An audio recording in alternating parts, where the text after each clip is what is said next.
You can do more than you think. You have to challenge yourself. Stop limiting yourself. Stop thinking that you don't have the ability to create time, to create content, to be resourceful. You do have that ability.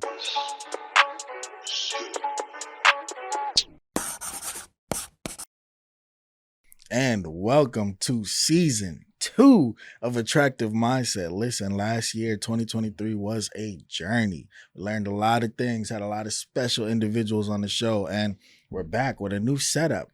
We got some new segments rolling out. We got some new everything rolling out. And we have our first guest of the season 2024. None other than Mr. Jeff Noel, who's a professor in the only, That's I right. gotta That's accentuate that, the only Black HBCU in Florida. Yeah. Mr. Jeff Noel. Man, I am excited. Thank you, Rich, for this opportunity, man. Like, I love what's happening. 2024 is starting off strong. I'm glad to be the very first guest Yes, the sir. very first set. Yes, And sir. so ain't nothing wrong being the first. When LeBron won the Here we go. I gotta start off, man. When LeBron won the first in-season tournament, he said something that was powerful. He said a lot of records will be broken, but as long as you are the first of something, that can never be broken. So I'm honored to be here. Absolutely.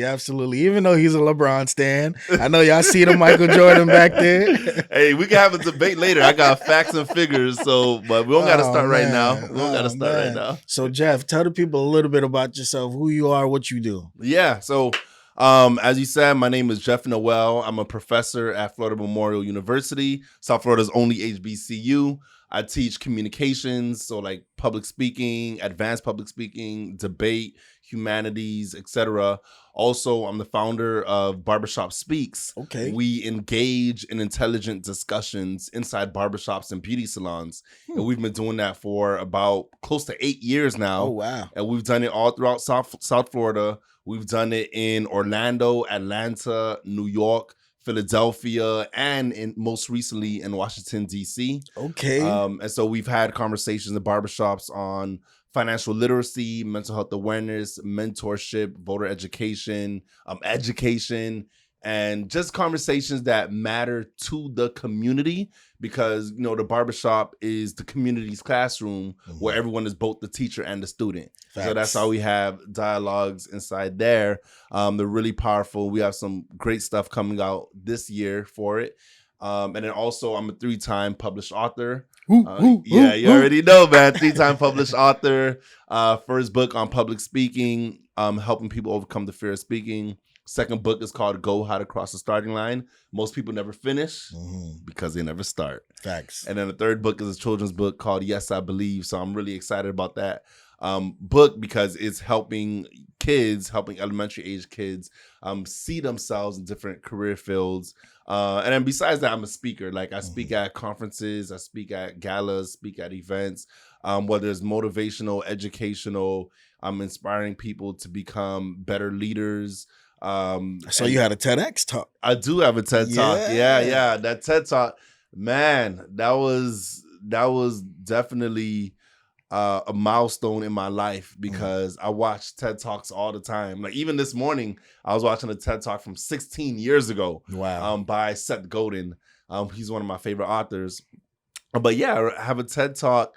The title is From College Dropout to University Professor. Here's my story, because I was a college dropout at one point. I didn't like being in school. I didn't feel like school was preparing me for the real world.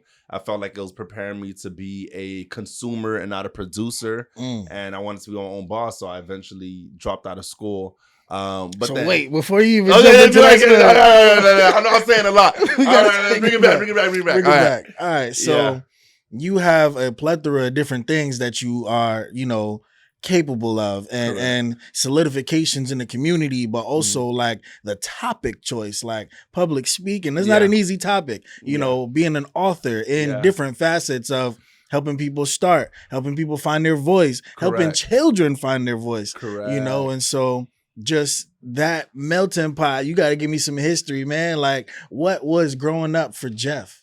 Man, that's a very deep question, man. So, one, I want to start by saying I had a great childhood. Mm. And for that, I'm extremely grateful. A lot of people, they get into the career field that I'm in, or they start doing what I'm doing in terms of being intentional about impacting the community and helping people find their voice and helping people know their worth. They enter into that space from a place of hurt and from a place of trauma, from a place of self-loathing, and then they eventually get better, and then they motivate other people to get out of their mess and get into a better place. I'm grateful because I was raised with two amazing parents who instilled in me the value of education, who poured into me, who loved me, who cared about me, who wanted to see the best for me, and who believe that I can do anything that I set my mind for. Although because I am Haitian, they wanted me to be like, a lawyer or, doctor or any of those things. So I think that that's a good place to start, in that I know what it is like to start from a place of, let's say, start from a good place, but then realizing that I am in a good place, but there's a better place that I can be. There's so much more that I can accomplish. And so I think that's important to note. Now, with that being said, though, I didn't always know my true potential, or I didn't always display my true potential. Like, something that I've heard almost every single teacher tell me from elementary school to high school is, you're a really smart kid, but only if you tap into your true potential, you'll be much better. And so essentially what they were telling me is, I'm mediocre. You're mediocre. If you continue along this path, you will be a mediocre person. You won't be of significance. That's essentially what they're telling you when they tell you you have a lot of potential. And you from South Florida? Yeah, I'm born and raised in Miami, to be specific, 305. Some people, Broward County 954. Some people were born in Fort Lauderdale, but they say they're from Miami. But you know what? No one from Broward says they're from Miami. No. So I lived in Orlando for a few years, and every single person that I met who said they are from Miami, and I'm like, okay, and we talk and we exchange numbers. I'm like, why does your number start with 954? So there's a lot of people, and that's just Orlando. So you could imagine what people are saying in New York and all these other places when they move out of South Florida. But anyways, that's a complete different conversation. But I mean, so part of the backstory is, because of my upbringing and the solid foundation I was raised with, I feel like I did start from a place of like grace in this life, because there's a lot of people who did not have that. At the same time, I didn't know what I wanted to do, who I wanted to be, what impact I wanted to have. I never really thought too deeply about, what is it I'm going to do? So, for example, just like a lot of people who look like me, I thought I was going to go to the NBA. Like, I was about to say that. You got some height on you. Yeah, I have a good amount of height. And my dad is relatively tall. I think he was about 6'2", 6'3", and my brother, he was always tall, 6'4". So I was like, I saw him the other day. Yeah, I was like, okay. He got height. So I'm like, I still dunk on y'all though. What's up? Wait, time out. What's up? We can take this off. We can go to the court right now. What are you talking about? His whole face changed. we can go right now, man. You can be Jordan, I'll be LeBron, and we'll see who gets to 21 first. I mean, that's a swamp. We already know Jordan. No, we don't know that. But but I didn't really know what I wanted to do. And there's always the question that teachers ask at the beginning of the year, and they go around the room like, what career fields do you want to be in? And I remember my friends, like, they had all the answers. Like, one of them wanted to be a dentist, they wanted to be a doctor, one wanted to be a business owner, and just all these different career fields. I'm like, yo, y'all know what y'all want to do. Y'all are confident. And it'll get to me, and I would have like no clue. Like I would have to make something up, probably say an answer I heard someone else say.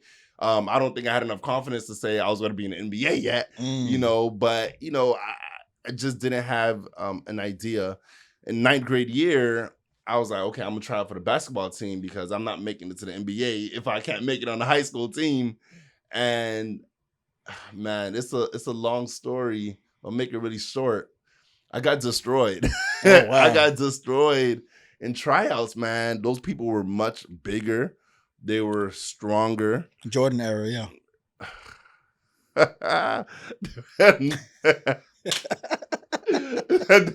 I'm gonna let that slide. They're much bigger. They were much stronger. They were faster. They had better form. And I remember they were like, okay, let's do a quick 5-on-5. And they did a 5-on-5, and they said, okay, this team is shirts, this team is skins. And so the skins had to take off their shirt so you could identify who's on the team. I was skins. Bro, I took off my shirt. Bird chest. Like that boy had a bird chest. I don't have it now, but back then I had a bird chest. Hey. And I remember seeing the other men took out their shirts, like they had pecs, they had abs, they had triceps and biceps, and I was sitting here looking like a little kid compared to them. And I remember, I think it was one of the first passes, like this guy do a chest pass at me, and it came so fast I could jam my finger. I was like, yo.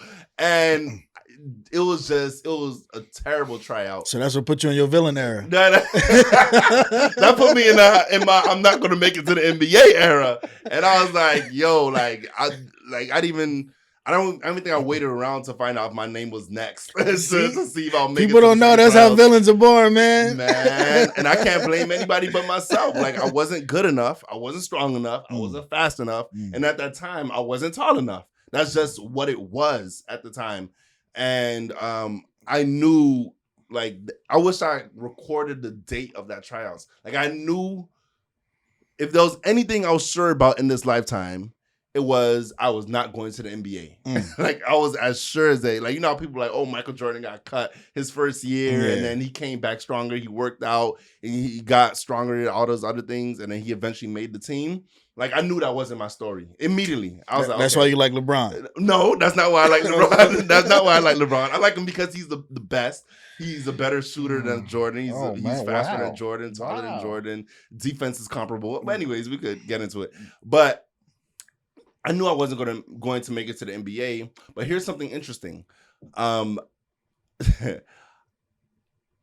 Because I no longer was going to try out or play basketball, I actually joined the drama club. And I joined the drama club, Troop 3206, by the way, if anyone who's a thespian and you're interested in knowing the troop. I joined the drama club, and it was there that I found my voice as a speaker. So don't get me wrong, I wasn't a speaker yet. I didn't become a public speaker until maybe 6 years later.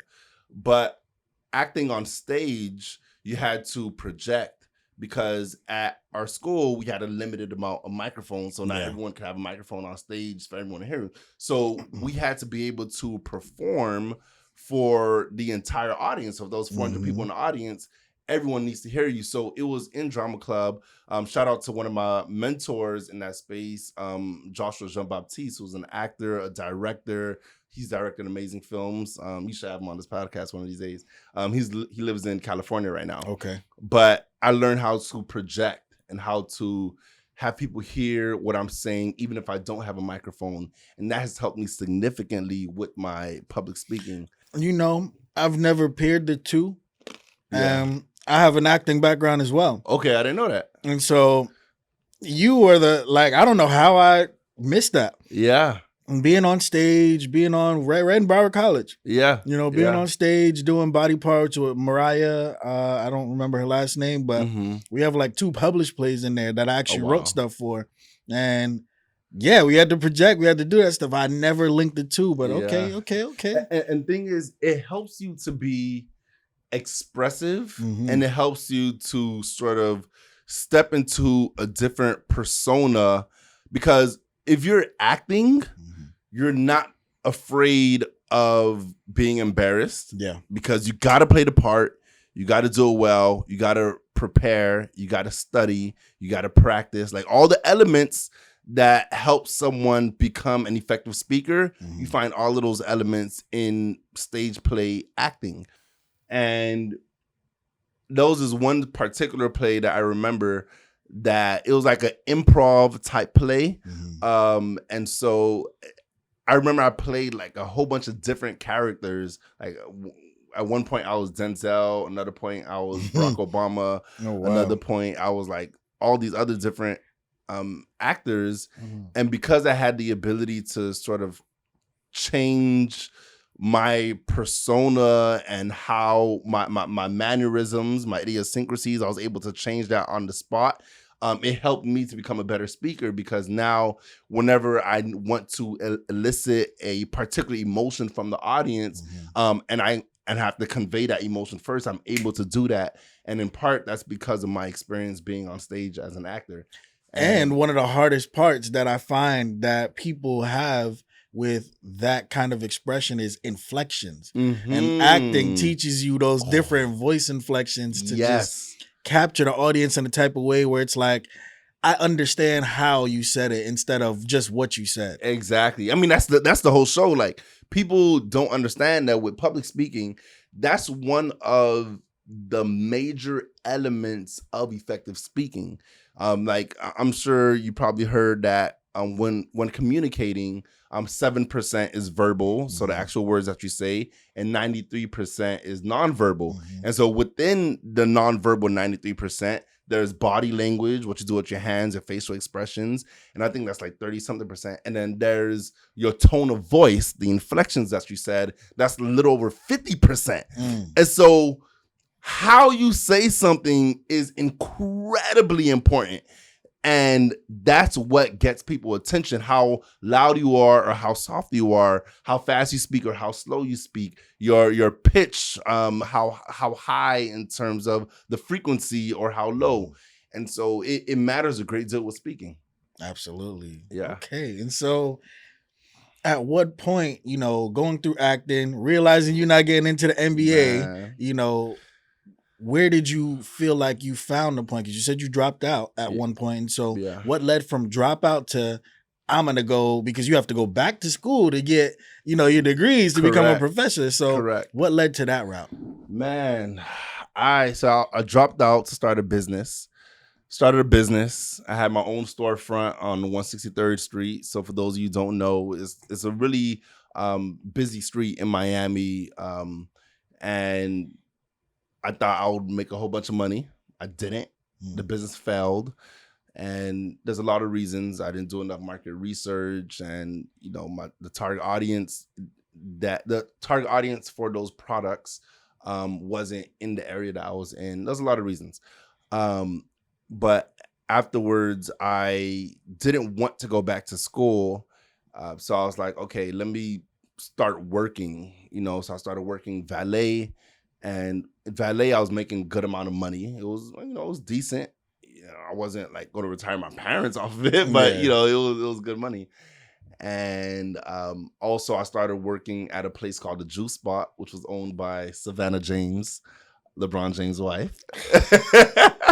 I started working at the Juice Spot. So that's how you became a fan. Honestly, that probably was one of the reasons I became a fan, because he used to come in all the time, and LeBron, he was a very stand-up guy. Like, I used to be in the back washing dishes and cleaning Kel and Romaine, and LeBron used to come to the back and clap everybody up, from the dishwasher to the person greeting people to the person at the cash register. He used to dap all of us up. And that helped me. I already knew he was great on the court, but it helped me realize, he's actually a genuinely great person. So if Jordan did that, then you might like Jordan more. No, I would say Jordan is second best on the court, but he's also a good person in real life. I would definitely say that. But I haven't met Jordan yet to know. But I found that, but I did enjoy working at the Juice Spot. At the same time, although I was around all of these, different celebrities, because you can imagine the type of Yeah. people that would be coming in. At the same time, I didn't feel as though I was I was doing my best to reach my potential.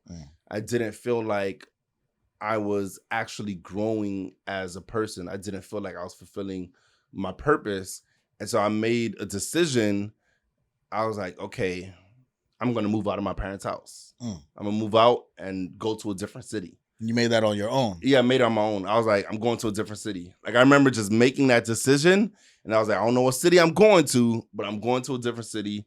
I'm going to throw myself in with the wolves. I'm going to challenge myself. And I'm going to come out stronger and better as a result. And I decided to move to Orlando because Orlando is, it wasn't too far from Miami.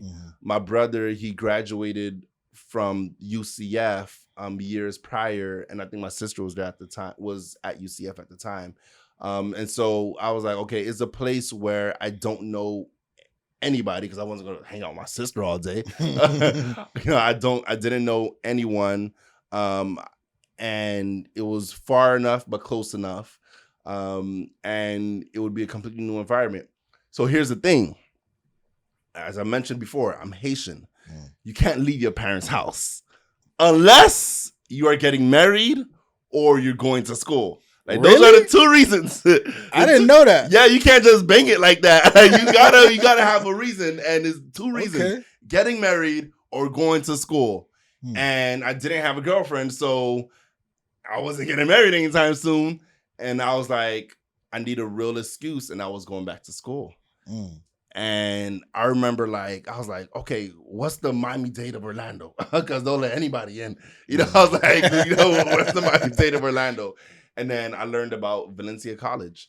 And I was like, okay, Valencia College, let me see what it takes to apply. So it wasn't even on some, I love education, let me go back to school tip. It was some, I need an excuse to get out. And so I enrolled at Valencia College. They accepted me, of course.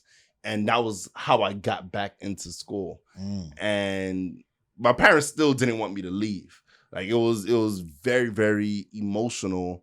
Honestly, one of the hardest days of my life when I packed up my car and drove to Orlando. Like, it was deeply, deeply emotional. But I felt like if I wanted to become a man, if I wanted to develop some scars, because I don't know if you ever heard the quote, never trust a man who doesn't have any scars. Yep. And I wanted to get some scars. And I already had a few from the failed business and all those other things, but I needed a stronger and deeper challenge. And I went back to school, and while I was in school, it was there that Side note, you kind of look like LeBron a little bit. I kind of like LeBron? Yeah. I appreciate that. And LeBron appreciates that too. I'm like, yo. You kind of look like LeBron a little bit. Hey, look, LeBron appreciates that too. I don't know if he appreciates that, but you know? But kind of look like LeBron. Honestly, you're the very first person to ever say that. Really? Yeah, you're the first person. I'm analyzing in my head as you're talking, and I'm like, I can see little LeBron in there. We have a lot of things in common. Except basketball. Both of us are intelligent. Both of us have a very strong circle that we will live and die for, and both of us are striving for greatness. And then now apparently both of us look alike. So it's a slight similarity. Slight similarity. LeBron stands out there. It's like. But my bad. Go ahead. No, you're good. And so it was while I was in school, I realized that I was using school wrong. I realized that there's a lot of resources in college that if I maximize and use, then I would get my money's worth beyond the education that I was receiving. So let me give you a very quick example.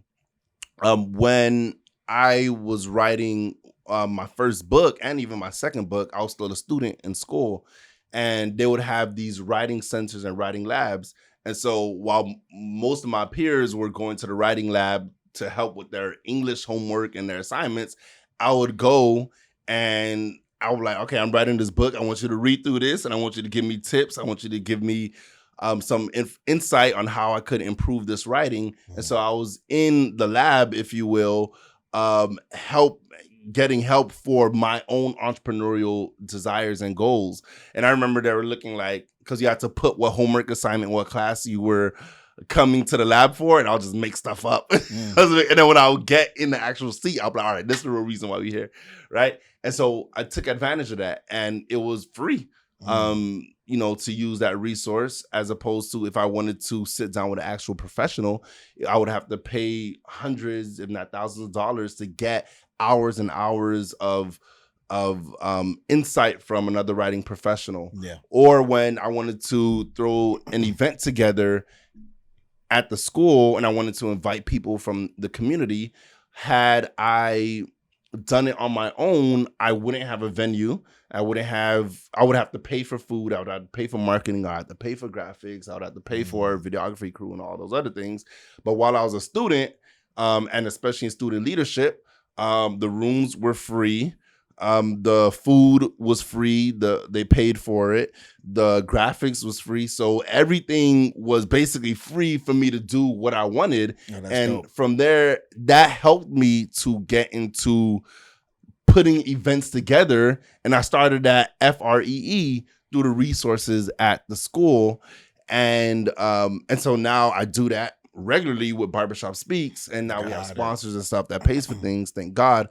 But that helped me to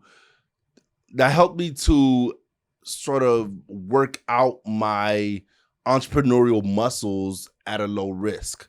Because in my estimation, the cost of college, the value of the degree is worth the cost, in that through research. I think Georgetown did a study that people with a college degree, on average, this not applied to you, you Mr. Money Man, although, but on average, people with a degree make over $1 million more in their lifetime than those without a degree. So if you spend $80,000 going to college, $150,000 going to college, you'll get your money back essentially, right? And so that alone, I'm like, it's a good investment. But to add on all the resources that you get while being a student, it just helps to make the experience a lot more valuable. And that's essentially, going back to school was one of the ways that really helped me become the person that I am today. Now, I do want to throw some adversity into that. Yeah. Is that a black statistic or a white statistic? That's a very good question. I'm going to go back and look at the study. Because we do know that black people with a college degree tend to not make as much money as a white person with the college degree. So we know that for sure.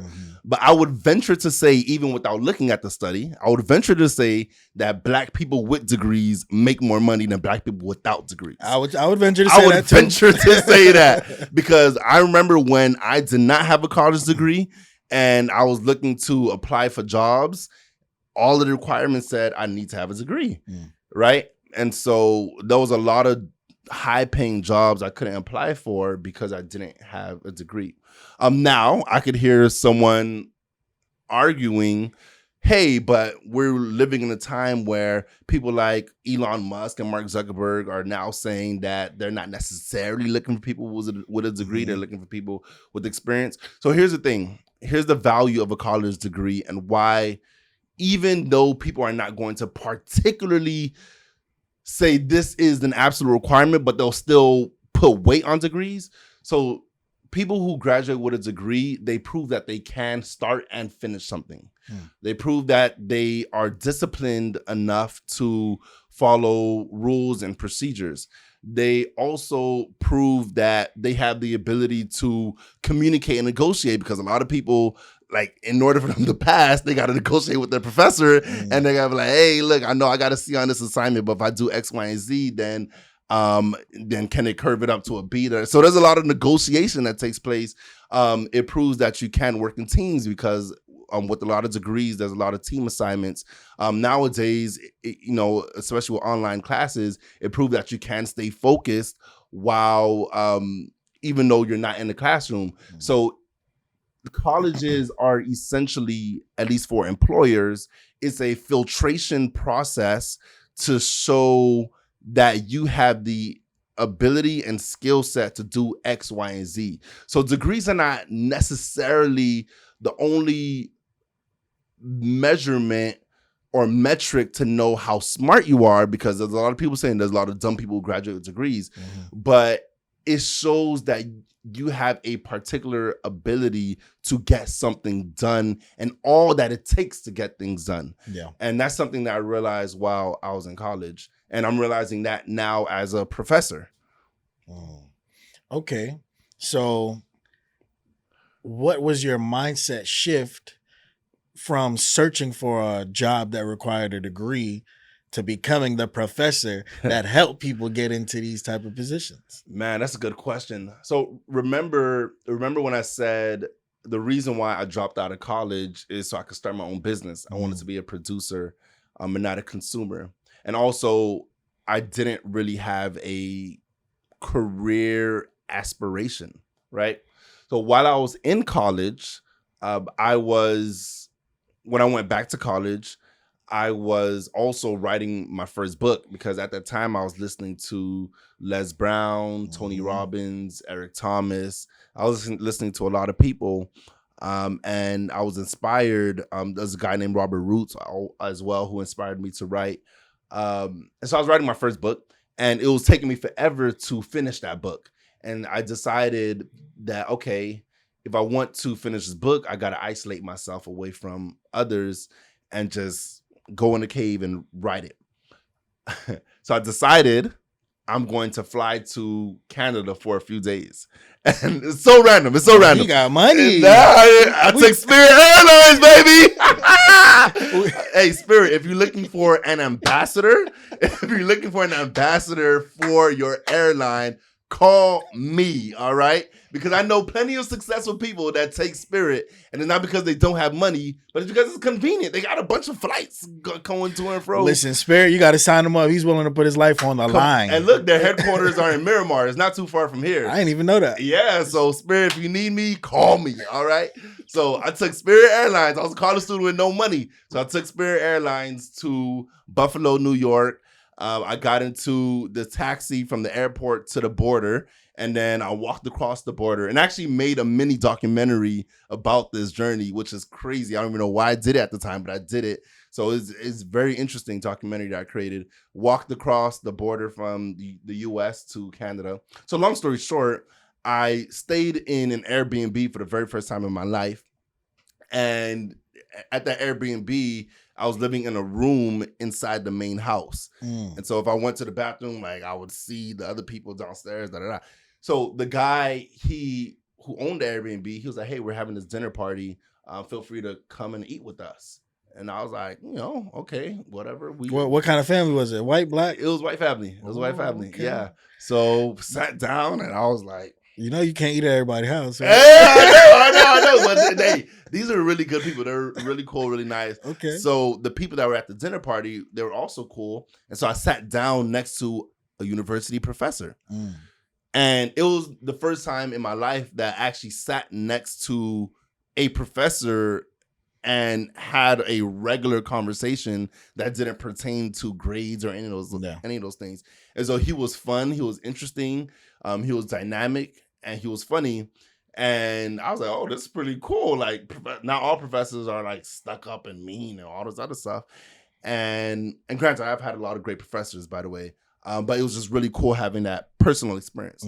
Long story short, he invited me to sit in on his class the next day. And I'm like, damn, I came here to write a book. And then I was still a student at the time. And I'm like, man, I'm about to go sit in on the class. I'm like, why not? He gave me a personal invitation.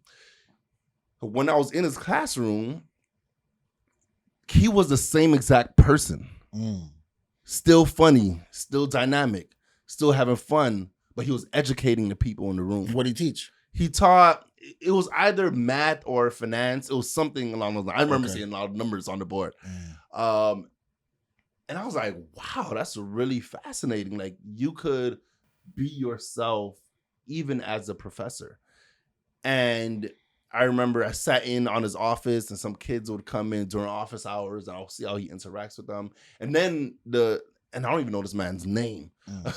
And then he took me, he gave me a tour of Niagara Falls, Canada. And, you know, it was fun. And I wanted to visit there anyways, because I've never seen the Niagara Falls. And he dropped me off there, and he was like, all right, I'm going to my office. And I was like, man, I'm so sorry for taking you so far from the office. And he was like, no. He was like, I have an office here in downtown. I was like, wait, you have an office? I was like, Brock University. I was naming university. I was like, Brock has a campus here? He's like, no. It's my personal office, my business office. And I was like, you're a business owner? And you're a professor? And he was like, yeah. And I was like, you could do both? He was like, yeah. I said, bet I'm be a professor. Literally, that was the moment. I said, no matter what, that's my career aspirations. I will be a university professor. And that was when I decided I'm going to do it. I finished writing my book while I was in Canada, and then flew back to Miami using Spirit Airlines. And then, you know, I went to school the following day, and I spoke to the admissions for getting my master's degree, because I did some research, and I was like, I need a master's. All right, let me find out what I need to do to get my master's. And then I got it done, because the same way that I am, you know, as a person is the same way my students see me. Like, I love to educate. I love to interact. I love to inspire, right? I love young people and seeing them reach their potential and become better versions of themselves. And I'm like, if I could bring that to the classroom and I could still be an entrepreneur, then that's what I'll do. And so I'm grateful for being in that position. Dope. And so the $1 million question, D-man. Why FMU? FMU, Florida Memorial University, South Florida's only HBCU. So I love Florida Memorial University because, one, the colleagues that I have are very intentional about crafting an environment for the students to learn and become better and to become stronger and smarter. And initially, when I knew I wanted to become a professor, I didn't know what university was out there that would hire someone like me. I didn't know. And I have a mentor named Russell Motley, who was the president of the National Association of Black Journalists of South Florida at that time. And so he would always be giving me advice. And he was just a great person to speak with.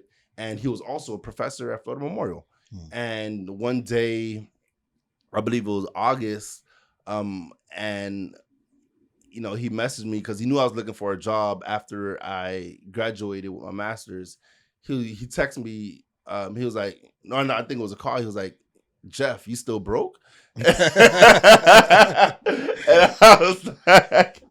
I was like, yes. Well, and he was like, well, there's a position that opened up for you to be an adjunct professor at Florida Memorial. And I was like, yes, let's do it. That's the whole reason I got my master's. And I was an adjunct. And eventually I went to my dean, and I was like, look, I enjoy teaching, but man, I got to be a full-time professor. Like, adjuncts, they don't really pay that much. Yeah. And, you know, he said, typically we don't hire full-time professors between the fall and spring semester. But at the end of the day, like, I'm really good at what I do. And they eventually made it happen and made it work. And I became a full-time professor at FMU. So I love it. And, you know, my students, I get emotional at the end of every semester because I see how much they grow. And it inspires me so much because I can see myself in them. I can see like the seeds at the beginning of the semester, and I could see like the what they call it, a sprout or the little leaf or the stem that breaks the ground. Like I can see that, and some students they grow faster than others. But what matters is I'm seeing them grow, and it inspires me to continue to push forward and pursue my purpose and passion in life. Love that. Love that.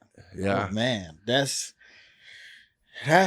something, because at a first look at you, you wouldn't think, oh, he's a professor. Yeah, no, you wouldn't. Yeah. And so being able to be yourself, but also, encompass what you teach and what you went to school for, that's a big deal. Yeah. While remaining yourself, because I think in my history of school, Yeah. I've only had like one professor college-wise that I could actually see being himself in person. And matter of fact, he was the actual person that drove me to make the production company as big as I did. Wow. Because me and Dan were in his class, and he was like, yo, how's your little company doing? And he kept saying little company. And every time I would go there, like my vein would twitch, because he'd be like, oh, how's the little company going? And he's a short guy, mind you. And I'm like, I'm gonna make this whole thing bigger than you, bro. Like, and that was my motivation though. And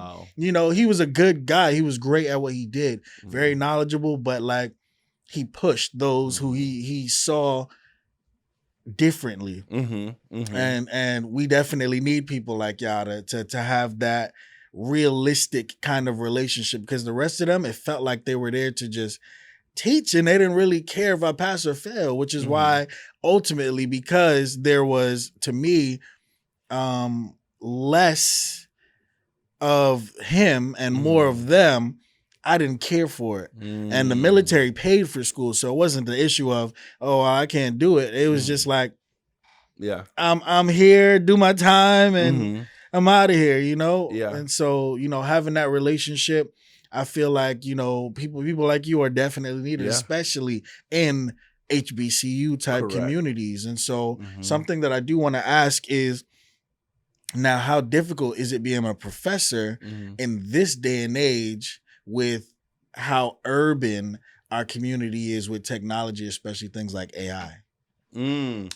Yeah, that's something that we're actively learning as faculty, is how to incorporate AI in our education and how we teach students and how we respond to students when they use AI.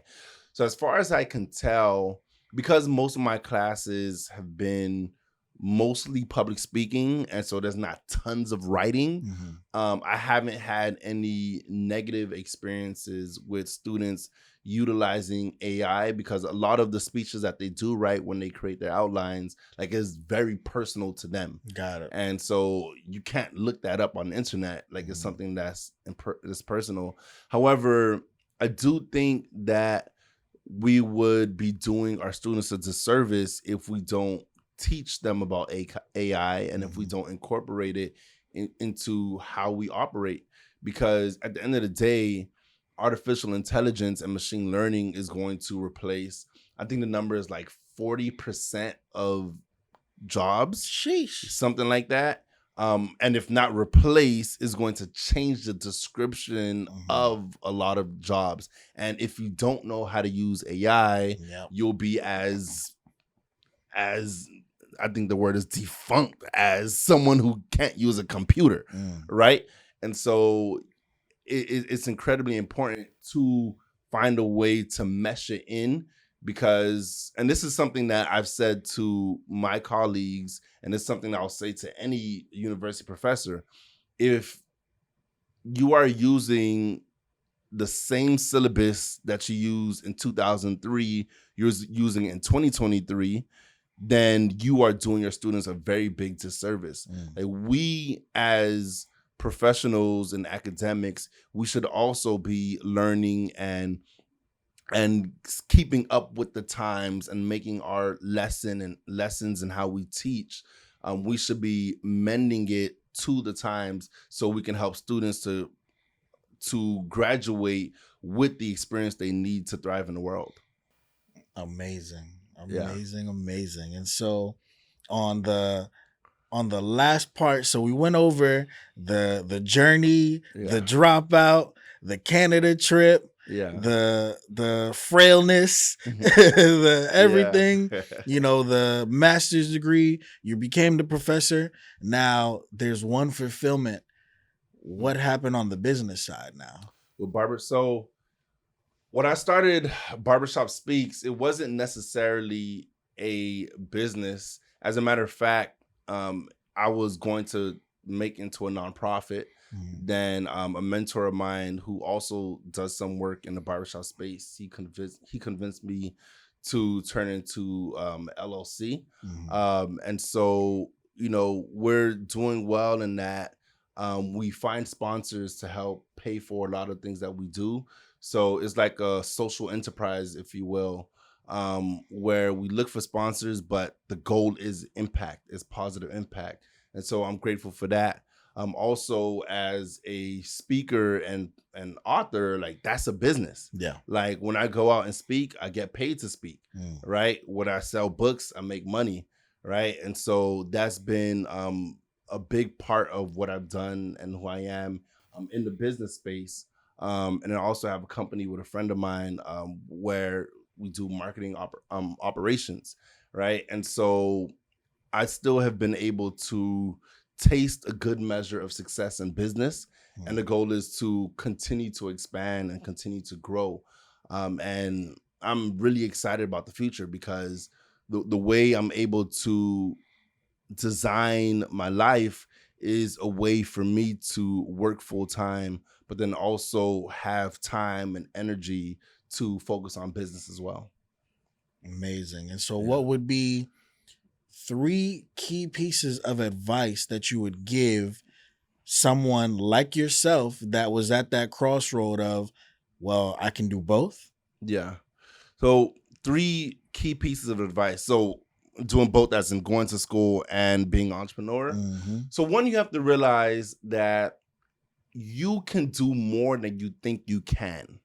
When I first went back to school, I only took around 6 to 9 credits because I didn't want to go to school full time. Remember, I was just going there as an excuse. Yeah. Right. And I thought that I couldn't handle, because I had a moving business when I moved to Orlando, because I had a Ford F-150. So I started a moving business, which also did very well. But I also wanted to network and connect with people in the community as well. So I thought if I went to school full time, then it would hinder me from my business plans and my networking. But then I quickly realized I was wrong about that. So after I graduated from Valencia, I moved back to Miami and I went to Florida International University. And there I actually started going to school full time. So I was taking 15 credits. And like, so for those, that's 5 classes. At one point I even took 6 classes at 18 credits. But here's the difference. I was making the dean's list while I was taking 15 credits, 18 credits. But when I was at Valencia taking 6 or 9 credits, I was on academic probation.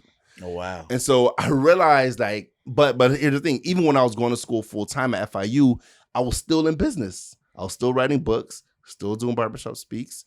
I was still speaking, right? And I was still trying to start other stuff. So I realized I'm like, whoa, there's a lot of time in this life. There's enough time for me to go to school full time and do well in school and have a business. So that's the first piece of advice, is you can do more than you think. You have to challenge yourself. Stop limiting yourself. Stop thinking that you don't have the ability to create time, to create content, to be resourceful. You do have that ability. The second piece of advice I would give is you have to be intentional about building healthy relationships. Like, I'm a big relationship guy. Like, a lot of my friends are people that I've known for, over a decade, or people that I met and I was like, how can I help you? No, seriously, how can I help you? Right. And those are people that I've known who there's a mutual beneficial relationship. But at the end of the day, we care about each other. We love each other. And our goal is to see each other grow. Right. And so you have to build relationships. You can't go around burning bridges, cutting people off, doing all these things. And of course, there's good reasons to end some friendships and relationships. I'm not saying that be friends with everybody, but you have to seek out healthy relationships and maintain it. And the third thing would be to be a consistent learner. So don't only learn in the classroom, learn outside the classroom. And this is actually something that I'm going to share with my students when the semester starts again, is you need to have a growth mindset. If the only knowledge you have is the things that were taught to you while you were in the classroom, then you're going to be way behind everyone else, because there's a reason why education is standardized. There's a base level of knowledge they want all citizens to have. And most citizens only have that base level knowledge. So if you are intentional about going beyond what you're taught in the classroom, and you're reading books and you're watching YouTube videos, you're on Crash Course, and you're doing all these things to learn more, then you're elevating your intelligence for you to stand out above everyone else who only have standardized education. So you have to be on a constant journey of learning. So although I studied communications while in school, I can't tell you how many videos I watched on psychology, on behavioral psychology, all the videos that I've watched on history. Like, I'm not a history buff. Like, I don't know everything there is to know about history, but I've watched a lot of videos so I could be more knowledgeable about it. So I could have conversations about people who did, conversations with people who did study that. Right. And so my base of knowledge is pretty wide and relatively deep. You know, it's not as deep as someone who studied that, but it's deep enough for me to have conversations.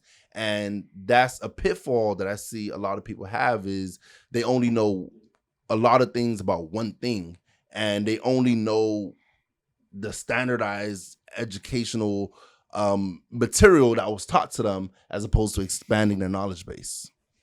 And I'm glad that you touched on that, because that's something that I run into often, because I tell people, like, yeah, I dropped out, you know, it's whatever. But they associate me dropping out with me stop learning. And those two are definitely not correct. And so even me buying courses, you know, going to different things, you know, talking to a different demographic of people that our people don't talk to as often, and learning psychology on a deeper level to be able to understand brain plasticity, you know, understand, you know, common names like Carl Jung, you know, Freudian technique, you know, the Eisenhower Tower box method, you know, all these different methods, the Pomoto method for time management, like all these different things. And then they have a conversation with me, because I'm very urban. And so at the first glance, they may be like, oh, you know, I don't know exactly what he does, but, you know, whatever. And then I say, hey, I'm a mindset coach. And they're like, okay. And then we go deeper into conversation, and they're like, well, how'd you learn all of this? And I'm like, I did self-research, but I also asked people, and not just people in billets of education. I asked people from their experiences. I've had conversation with, you know, people that don't live in a home, homeless people. I've had conversation with people that are super successful. I've had conversation with people that aren't super successful, because what they taught me was how to not do something. And that takes it to the next level. But nah, man, Jeff, you have an amazing story. And like, thank just you, even, you know, you coming on here to share it, at first glance, you know, us meeting, you just had that kind of personality that you could gravitate towards, and you could be like, yeah, you know, I like this guy, you know, he's cool to be around. But to just understand your story and get to know a little bit more about you, that's just something that people, you know, can't find on Instagram, which is why I have conversations with people like this, and why we like to have these stories, man. But Jeff, I appreciate you. I got one question to ask you. I know that you are the asker of questions. So there's a guy on your left shoulder right now. Oh, man. Why do you think Michael Jordan is the greatest of all time? I'm very curious to hear your answer. Well, and I will rebut everything you say, by the way. Just letting you know. I don't think he's the best of all time. I know he's the best of all time. Because because of the simple reason that destiny or what's the word for it? A legend is made from the experiences that were had. Mm-hmm. And in his era of playing, you have to compare a lot of those greats, a lot of those rules, a lot of that environment. This man, like, he has actual, do a comparison of his games were like TV shows. He has sneakers that match his games, the flu games, the seasons, he has billets. But when you look at LeBron, he doesn't have those type of games where it's like, in this game he did this. Of course, if he made a certain shot and whatever, blah blah, whatever. But as far as like telling a story, I feel like Jordan was more of a storyteller in the fact of who he was around and how the story was told. Let me tell you something. I'm not even going to rebut what you said. You know why? Because I agree with a lot of what you said. I firmly believe that Michael Jeffrey Jordan has the greatest PR of all time. Absolutely. He has the greatest PR of all time. If LeBron's PR was as great as his, he might be as most great. people might say that LeBron is the greatest. So Jordan does have that on LeBron. It's the stories that he tells. It's the stories. But let's get down to the truth. Nah. Let's get down to the truth is different. The truth is different. Let me just say one thing, and I know you want to close out. LeBron is a better scorer than Jordan. Debatable. No, it's not debatable. So LeBron has shot a little over 50% his entire career. Jordan shot around 49%. LeBron is a better 3-point shooter than Jordan. So LeBron shoots about 34% from three. Jordan shoots 33% from three. LeBron also is a better passer than Jordan. He's an all-time great passer and is not even close.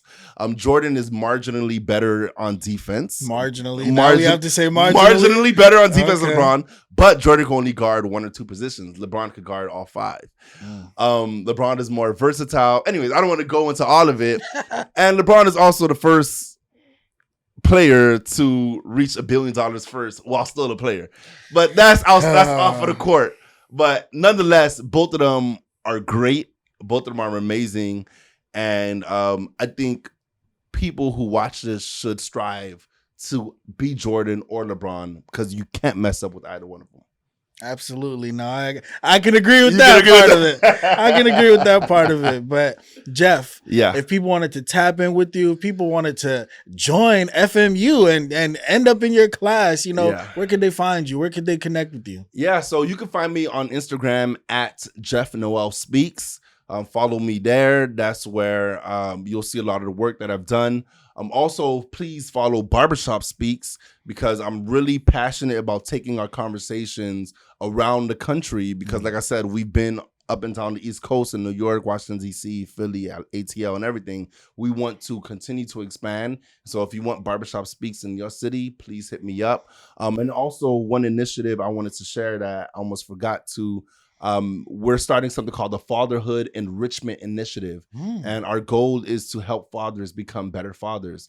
So if you are a father and if you have a child or if you know someone who has children, tap in with Barbershop Speaks because starting in February, we're going to host monthly conversations with men, with fathers to speak about things like emotional intelligence, financial literacy, to have conversations about entrepreneurship, things that matter, things that fathers should know, and things that fathers should be able to have conversations with their children about as well. So we want to help fathers become better fathers because at the end of the day, that's one of the most effective ways for us to grow as a community is if we begin to value the family structure and value fathers in our community. And so it starts with us and I'm not a dad yet. So, I'm not a dad yet, but I've had a great father who unfortunately passed away last year, but his legacy still lives with me.